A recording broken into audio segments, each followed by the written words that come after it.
നമസ്കാരം.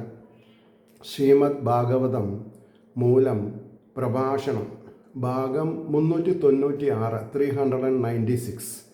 ഓം ഗം ഗണപതയേ നമഃ. ഓം സം സരസ്വതേ സ്വാഹ. ഓം ശ്രീ ഗുരുഭ്യോ നമഃ. ഓം ശ്രീ രംഗനാഥ ശർമ്മണേ നമഃ. നാരായണ നാരായണ നാരായണ നാരായണ നാരായണ നാരായണ നാരായണ നാരായണ നാരായണ നാരായണ നാരായണ. ഓം ശ്രീകൃഷ്ണാർപ്പണമസ്തു. ഓം ശ്രീകൃഷ്ണായ പരമാത്മനേ നമഃ. ഓം ശ്രീകൃഷ്ണായ പരബ്രഹ്മണേ നമഃ. ഹരേ രാമ രാമ രാമ ഹരേ ഹരേ, ഹരേ കൃഷ്ണ കൃഷ്ണ കൃഷ്ണ ഹരേ ഹരേ. ഓം ശ്രീ രുക്മിണി സത്യഭാമ സമേത ശ്രീ ഗോപാലകൃഷ്ണസ്വാമിനേ നമഃ. ശ്രീമദ് ഭാഗവതം ചതുർത്ഥ സ്കന്ധം 20-ാം അധ്യായത്തിലെ 10-ാമത്തെ ശ്ലോകം മുതൽക്കാണെന്ന് പറയേണ്ടത്. ശ്ലോകം: പരിത്യക്ത ഗുണ സമ്യക് ദർശനോ വിശദാശയാ ശാന്തിം മേ സമവസ്ഥാനം ബ്രഹ്മകൈവല്യമശ്നുതേ. ഇതാണ് ശ്ലോകം. അതിൽ വാക്കാർത്ഥം പറയുമ്പോൾ നിശേഷം ഉപേക്ഷിക്കപ്പെട്ട ഗുണങ്ങളോട് കൂടിയ, ഈ ഗുണങ്ങളെ ഉപേക്ഷിക്കുക എന്ന് പറഞ്ഞാൽ തമോ ഗുണം, രജോ ഗുണം, സാത്വിക ഗുണം. ഇതാ പറഞ്ഞത്. തുര്യാവസ്ഥയിൽ എത്തുമ്പോൾ മാത്രമേ ഈശ്വരൻ്റെ അനുഗ്രഹം നമുക്കുണ്ടാവുള്ളൂ, അല്ലെങ്കിൽ മോക്ഷത്വം നമുക്ക് ലഭിക്കുള്ളൂ. അപ്പോൾ ഗുണാതീതൻ എന്നാണ് വാക്ക് പറയാം. അതുകൊണ്ടാണ് ഗുണങ്ങളോട് കൂടിയവനും ഉപേക്ഷിക്കപ്പെട്ട ഗുണങ്ങളോട് കൂടിയവനും യഥാർത്ഥമായ കാഴ്ചയോട് കൂടിയവനും നിർമ്മലമായ അന്ധകരണത്തോടു കൂടിയവനുമായിട്ട് എൻ്റെ സ്വരൂപമായിരിക്കുന്നതും ശാന്തി സ്വരൂപവുമായ നിർവികാര ബ്രഹ്മത്തെ, അതാണ് ബ്രഹ്മകൈവല്യം എന്ന് പറയും, നിർവികാര ബ്രഹ്മത്തെ അനുഭവിക്കുന്നു എന്നർത്ഥം.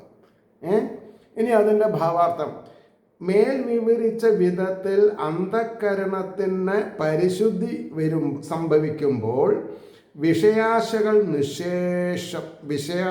നിശേഷം നശിക്കുകയും സത്യമായ ആത്മാവിനെ സാക്ഷാത്തായി കാണുകയും അപ്പോൾ ശാന്തിയെ അനുഭവിക്കുകയും ചെയ്യുന്നു.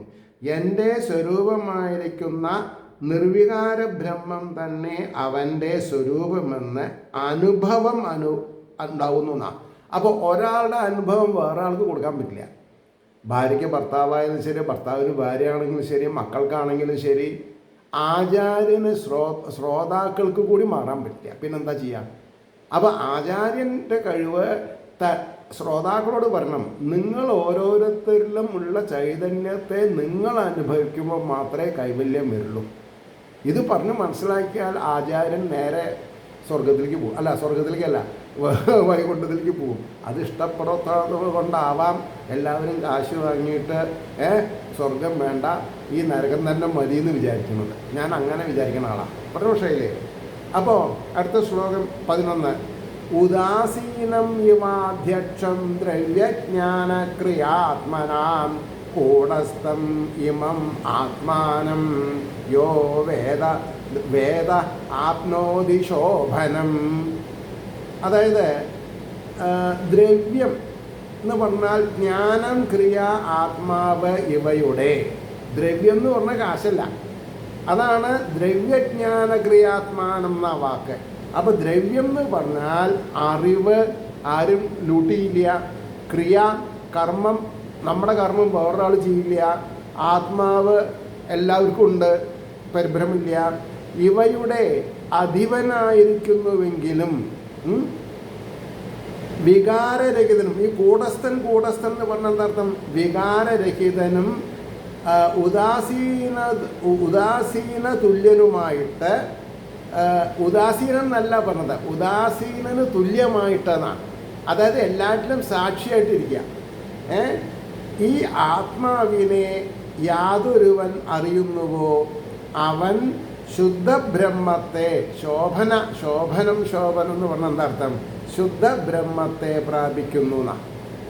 ഇനി അതിൻ്റെ ഭാവാർത്ഥം: പഞ്ചഭൂതമയമായിരിക്കുന്ന ശരീരം, അറിവിനു കാരണങ്ങളായിരിക്കുന്ന നേത്രാദി ജ്ഞാനേന്ദ്രിയങ്ങളെ, കർമ്മം ചെയ്യുവാനുള്ള കാരണങ്ങളായ വാഗാദി കർമ്മേന്ദ്രിയങ്ങളെ, അവയോട് ചേർന്ന് ശോഭിക്കുന്ന മനസ്സ് ഇവയെ കണ്ടുകൊണ്ടിരിക്കുന്നുവെങ്കിലും ഇവയുടെ വ്യാപാരങ്ങളോടുകൂടി ചേരാതെ ഉദാസീനനും നിർവികാരിയുമായിരിക്കുന്നവനാകുന്നു ആത്മാവെന്നറിയുന്നവൻ ശുദ്ധ ബ്രഹ്മനിലയെ പ്രാപിക്കുന്നു എന്നാണ്. ആരാണ് ആത്മാവിനെ അറിയണത്?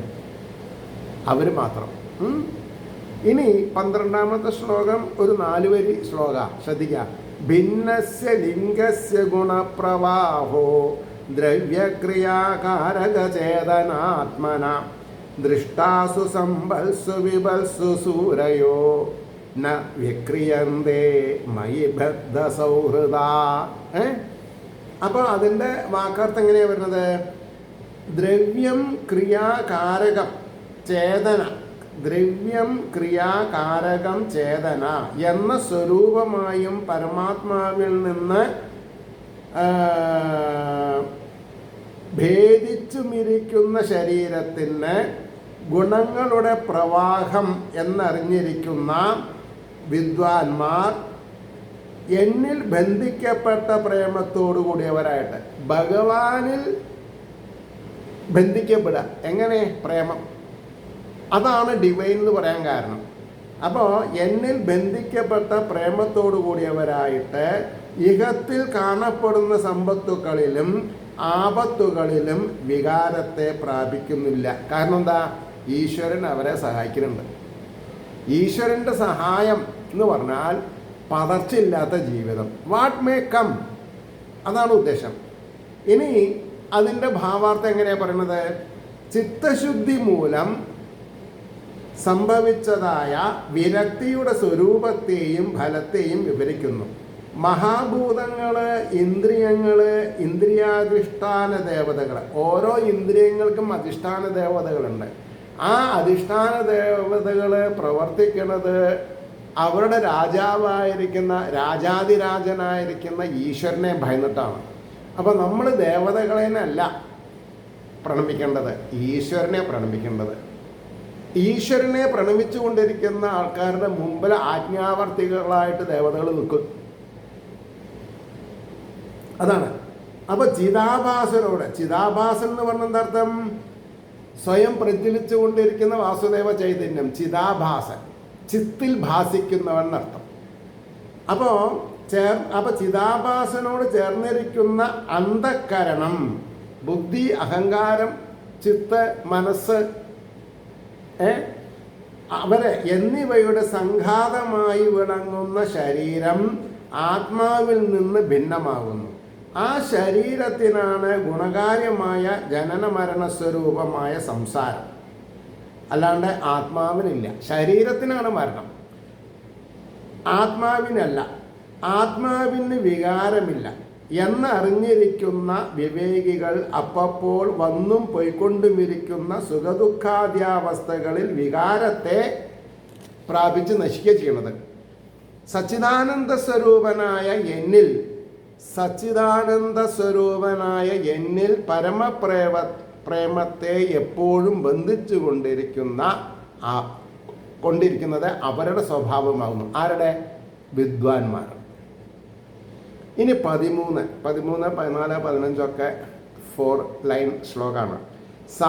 സമാനോത്തമ മധ്യമ അധമ സമാന ഉത്തമ മധ്യമ അധമ സുഖേ ച ദുഃഖേ ച ജിതേന്ദ്രിയാശയാം മയോക്ലപ്താഖിലലോക സംയുതോ മയോപക്ലുപ്താഖിലലോക സംയുതോ വിദൽസ്വവീരാഖിലലോകരക്ഷണം.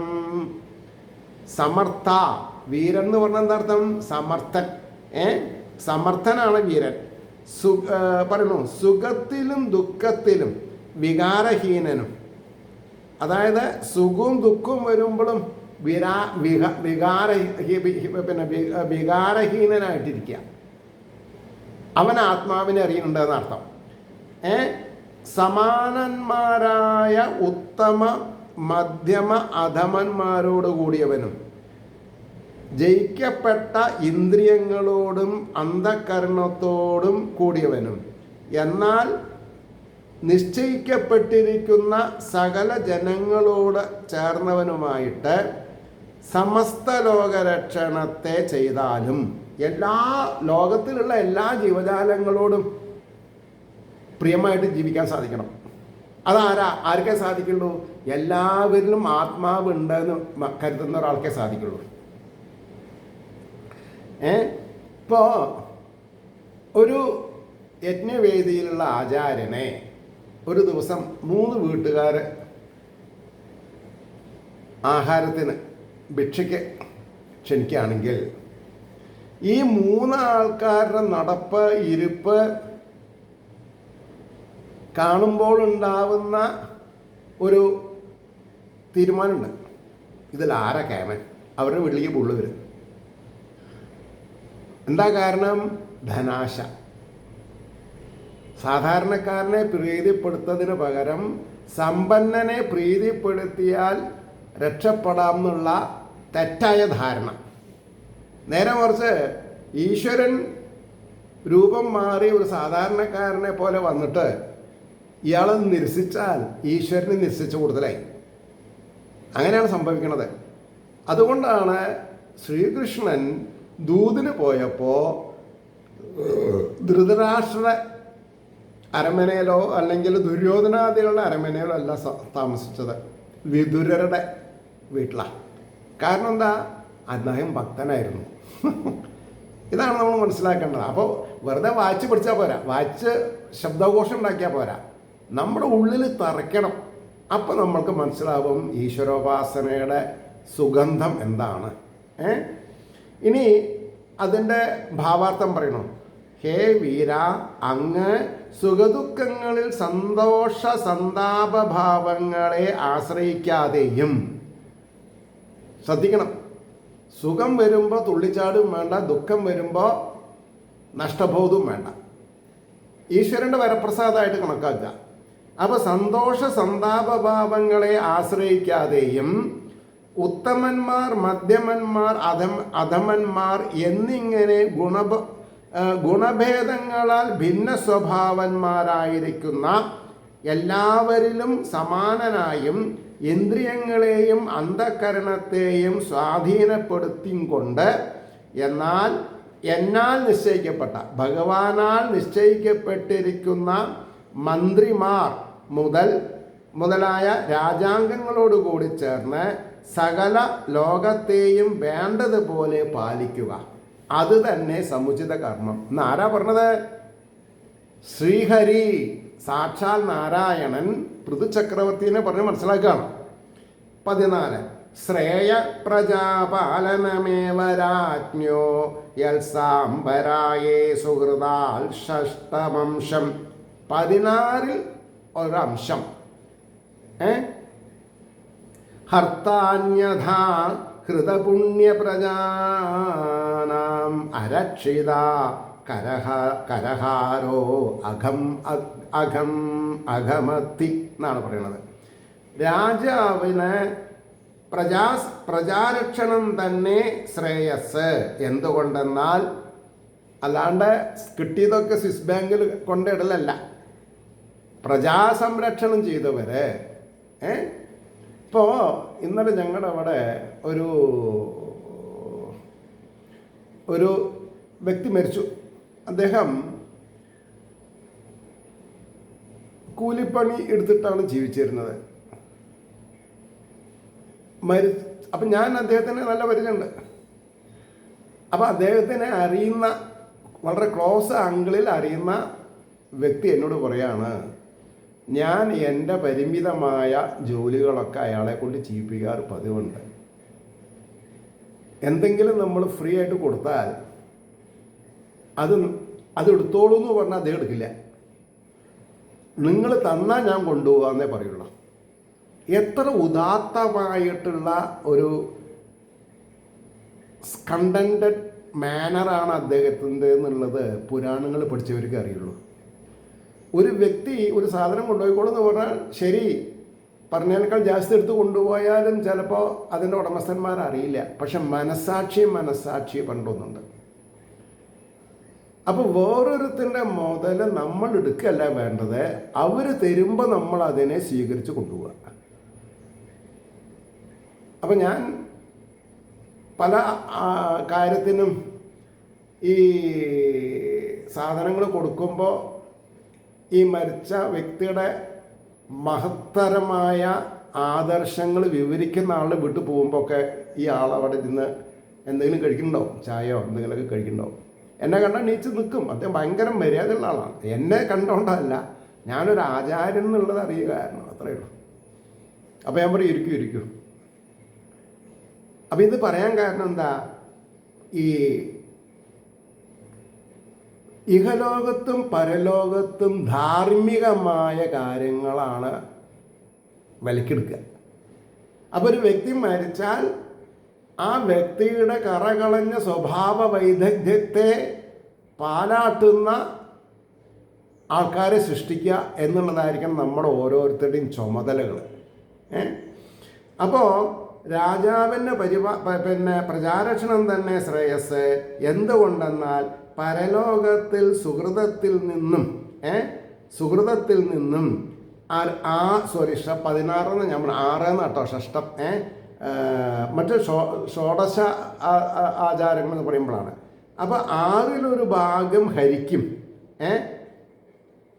ആവിധമല്ലാതെ പ്രജകളുടെ രക്ഷിതാവല്ലാതിരിക്കുന്ന കപ്പം വാങ്ങുന്നവൻ അപഹരിക്കപ്പെട്ട പുണ്യത്തോടുകൂടിവനുമായിട്ട് പാപത്തെ അനുഭവിക്കുന്നു എന്നാണ്. ഈ ഒരു പ്രിൻസിപ്പിള് ഒരു വ്യക്തി കുട്ടിക്കാലത്ത് പഠിച്ചിട്ടുണ്ടെങ്കിൽ അയാൾ ഒരിക്കലും അസാൻമാർഗികമായ രീതിയിൽ കാശ് സമ്പാദിക്കില്ല.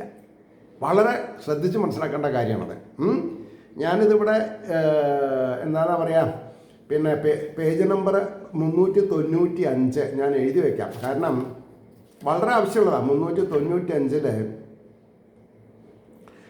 ആദർശം ആണ് വലുത്. എന്താണത് ഇവിടെ പറയുന്നത്? വിവേകികൾ സർവം ഉപേക്ഷിച്ച് നിന്തുരുവടിയെ ഭജിക്കുകയല്ലയോ ചെയ്യുന്നത് വിവേകികൾ. അതുപോലെ എന്നെയും നിശ്ചയിക്കാതെ പ്രജകളെ ദണ്ഡിക്കുന്നതായ ഘോരകൃത്യത്തിൽ എന്തിനായി നിയോഗിക്കുന്നുവെന്ന് ശങ്കിക്കേണ്ട. അങ്ങയ്ക്കുള്ള അധികാരം ഇതാകുന്നുവെന്ന് ഉറപ്പിക്കുന്നു. രാജാവിന് പരമശ്രേയസാധനം പ്രജാപരിപാലനമാണ് ആകുന്നു. ആ ധർമ്മ അനുഷ്ഠാനത്താൽ കാലത്തെ കഴിച്ച രാജാവ്, അതായത് സമയം, അതായത് അദ്ദേഹത്തിൻ്റെ ടെന്യൂർ സംരക്ഷിച്ചിട്ടുണ്ടെങ്കിൽ ഭൗതികത്തെ ഉപേക്ഷിച്ച് പരലോകത്തിൽ ചെല്ലുന്ന സമയം പ്രജകൾ അനുഷ്ഠിച്ച സുഹൃതങ്ങളുടെ 1/6 രാജാവിന് സിദ്ധിക്കുന്നതിനാൽ സ്വർഗഭോഗങ്ങളെ അനുഭവിച്ച് സുഖിക്കുവാൻ സാധിക്കും. ഇവിടെ സ്വർഗലോകങ്ങൾ എന്നുള്ളതിന് വൈകുണ്ഠലോകത്തിലേക്ക് എത്താനും ഉള്ള ചീട്ട് കിട്ടുമെന്ന് പറയാം. ഇപ്പോൾ ഞാൻ ഭാഗവത ക്ലാസ് എവിടെയൊക്കെ എടുത്തിട്ടുണ്ട്, അല്ലെങ്കിൽ ഭാഗവതം സപ്താഹം എവിടെയൊക്കെ ചെയ്തിട്ടുണ്ട്, അവിടെയൊക്കെ എനിക്കൊരു ഇംപ്രിൻ്റ് ഇടാൻ സാധിച്ചിട്ടുണ്ട്. കാരണം എന്താ, ദക്ഷിണയിൽ മോഹിക്കാത്ത ഒരാൾ. പിന്നെയോ ഈ പ്രഭാഷണത്തിൽ ആൾക്കാരെ കാര്യടവേ ചെയ്യാതെ കണ്ട് എൻ്റെ സ്വതസിദ്ധമായ രീതിയിൽ ഭാഗവതത്തിൽ പറഞ്ഞ സത്യസന്ധമായ കാര്യങ്ങൾ അവരെ പറഞ്ഞ് ബോധിപ്പിക്കാൻ ശ്രമിച്ചിട്ടുണ്ട്. ഒരാളിൽ നിന്നും ആ പൂജ ചെയ്യൂ ഈ പൂജ ചെയ്യൂ പറഞ്ഞിട്ട് ഞാൻ അലട്ടിയിട്ടില്ല. അവിടെയാണ് വിജയം. അതുകൊണ്ടാണ് മാത്രമല്ല, അപ്രകാരം ചെയ്യാതെ പറയുന്നത് കേൾക്കൂ, ഇവിടെയാണ് അപ്രകാരം ചെയ്യാതെ പ്രജകളിൽ നിന്ന് കപ്പം മാത്രം പിരിക്കുന്ന പക്ഷം രാജാവിൻ്റെ പുണ്യങ്ങളെ പ്രജകൾ അപഹരിക്കുന്നു എന്നാണ്. അപ്പോൾ തെറ്റായ വഴിക്ക് രുക്മിണി സ്വയംവരവും അതേപോലെ സന്താനഗോപാലൻ സമയത്ത് കുട്ടികളില്ലാത്തവരെ പറ്റിക്കാൻ വേണ്ടി പറയലും പരമർശമുണ്ടോ? അങ്ങനെയൊക്കെ ചെയ്യുമ്പോൾ പല വീട്ടുകളിൽ നിന്നും മണ്ണ് വാങ്ങിയിട്ട് ഗോവർദ്ധന പൂജ ചെയ്യിപ്പിച്ചിട്ട് അത് മുറിച്ച് കൊടുത്തിട്ട് അവർക്ക് തന്നെ കൊടുത്തിട്ട് കാശ് വാങ്ങുന്ന ആൾക്കാരുണ്ട്. അപ്പോൾ ആ ആചാര്യൻ്റെ പ്ലസ് പോയിൻറ്റ്സ് ശ്രോതാക്കളാൽ അപഹരിക്കപ്പെടുന്നുണ്ട് എന്നർത്ഥം. ഗതി കിട്ടാണ്ടാവും, അതാ പറഞ്ഞത്.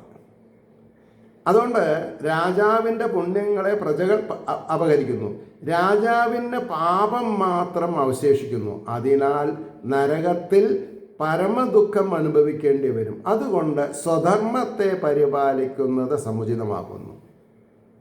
അപ്പോൾ ഈ MLA MP ആയിട്ട് കാശ് അന്യായമായിട്ടുണ്ടാക്കുന്നവരുടെ ദോഷവശങ്ങൾ ഇങ്ങനെയാണ് എന്ന് മനസ്സിലാക്കിയാൽ അവരത് ചെയ്യുമോ? ചെയ്യില്ല. ഇനി അടുത്ത ശ്ലോകം 15. ഏവം ദ്വിജാഗ്ര്യാനുമതാനുവൃത്ത ധർമ്മപ്രധാനോ അന്യതമോ അവിദാസ്യാഹ ഹ്രസ്വേന കാലേന ഗൃഹോപയാതാൻ ദൃഷ്ടാസി സിദ്ധാനനുരക്തലോകഃ. ഇപ്രകാരം എന്താ പറഞ്ഞത്? ദ്വിജശ്രേഷ്ഠന്മാരാൽ സമ്മതിക്കപ്പെട്ടതും അനുഷ്ഠിക്കപ്പെട്ടതുമായ പ്രധാന ധർമ്മത്തോടും അന്യതമങ്ങളായ ധർമ്മങ്ങളോടും കൂടിയവനായിട്ട് ഈ ഭൂമിയുടെ രക്ഷിതാവായിരിക്കുന്ന അങ്ങ് അല്പകാലം കൊണ്ട് അനുരഞ്ജിപ്പിക്കപ്പെട്ട ലോകത്തോടു കൂടിയവനായിട്ട് ഗൃഹസമീപത്തിൽ വന്നിരിക്കുന്ന സിദ്ധന്മാരെ കാണുന്നവനാകും. ഈ സജ്ജനങ്ങളെ തെരഞ്ഞു പോകാൻ പാടില്ല. സജ്ജനങ്ങൾ നമ്മളെ തെരഞ്ഞു വരും ഉപദേശം തരാൻ വേണ്ടിയിട്ട്. അത് നമ്മുടെ പ്രവൃത്തിയുടെ മഹിമ കൊണ്ടാണ് എന്ന് മനസ്സിലാക്കുക. ഇനി അതിൻ്റെ ഭാവാർത്ഥാണ് പറഞ്ഞത്. എന്താ? രാജപരിപാലന ക്ലിഷ്ടനായ എനിക്ക് മോക്ഷം സിദ്ധിക്കുകയില്ലല്ലോ എന്ന് ശങ്കിക്കണ്ട. അത് it is not our look after. ഭഗവാനാണത് തീരുമാനിക്കുന്നത്. സ്വധർമാനുഷ്ഠാന വൈഭവത്താൽ മോക്ഷവും സിദ്ധിക്കും എന്ന് ഉപദേശിക്കുന്നു. വേദജ്ഞന്മാരായ ബ്രാഹ്മണർക്ക് സമ്മതവും അങ്ങയാൽ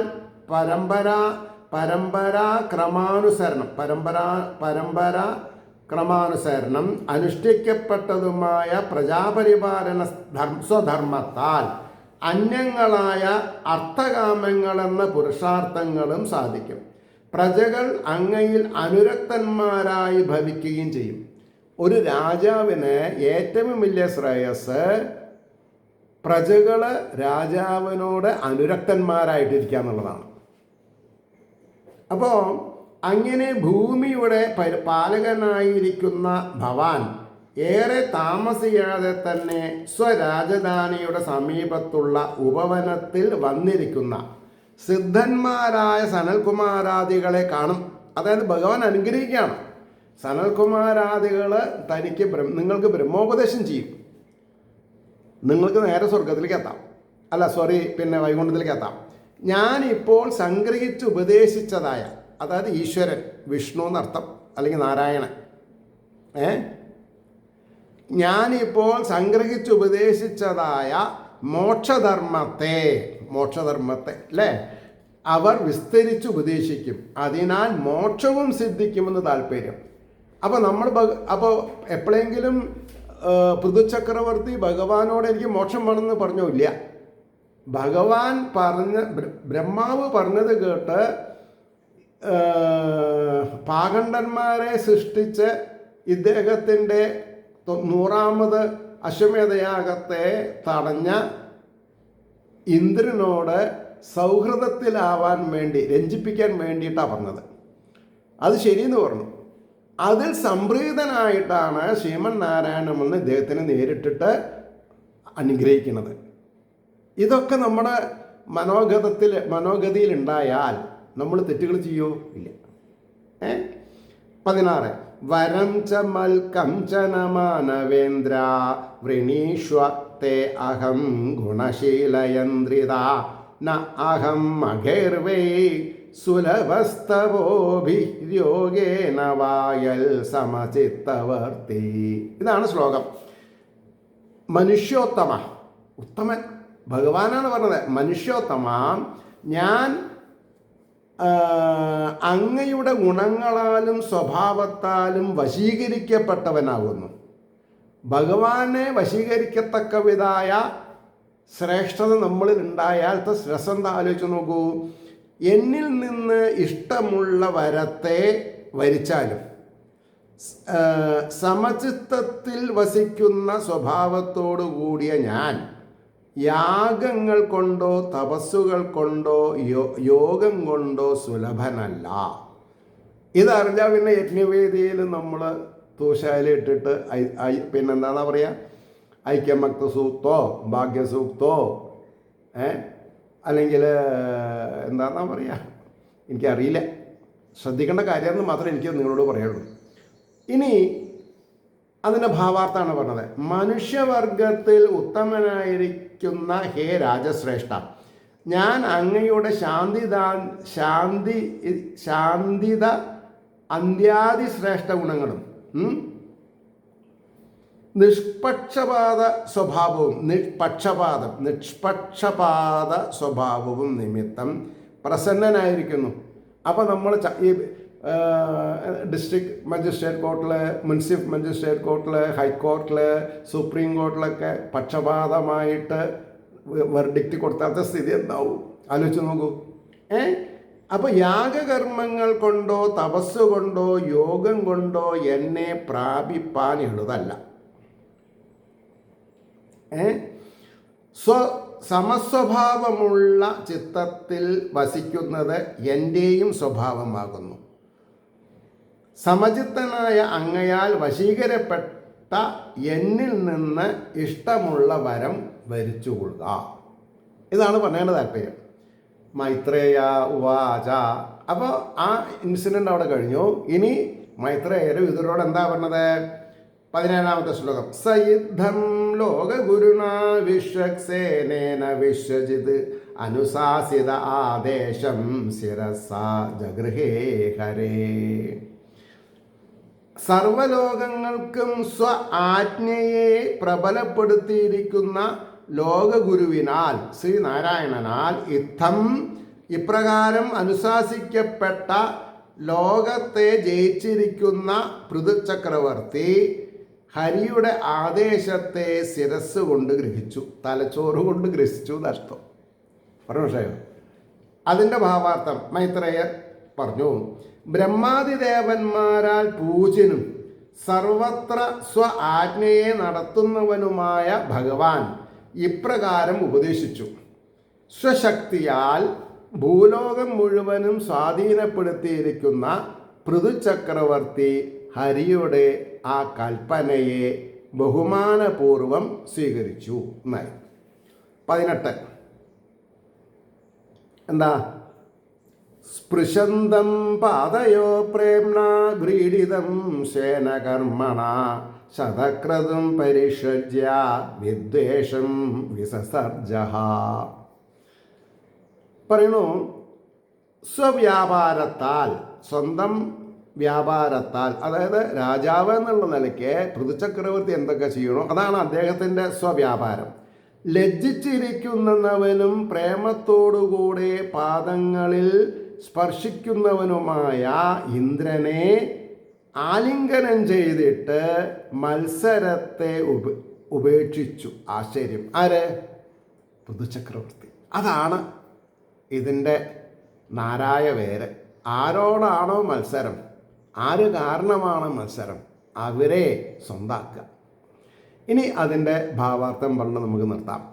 അശ്വത്തെ അപഹരിച്ചതായ സ്വപ്രവൃത്തി നിമിത്തം ലജ്ജിച്ചും അതിൻ്റെ പരിഹാരത്തിനായി ചക്രവർത്തിയുടെ പാദങ്ങളെ കൈകൾ കൊണ്ട് സ്നേഹപൂർവം സ്പർശിക്കുന്നവനുമായ ഇന്ദ്രനെ ആലിംഗനം ചെയ്ത ശേഷം മത്സരത്തെ നിശേഷം വിട്ടുകളഞ്ഞു എന്നാണ് പറഞ്ഞത്.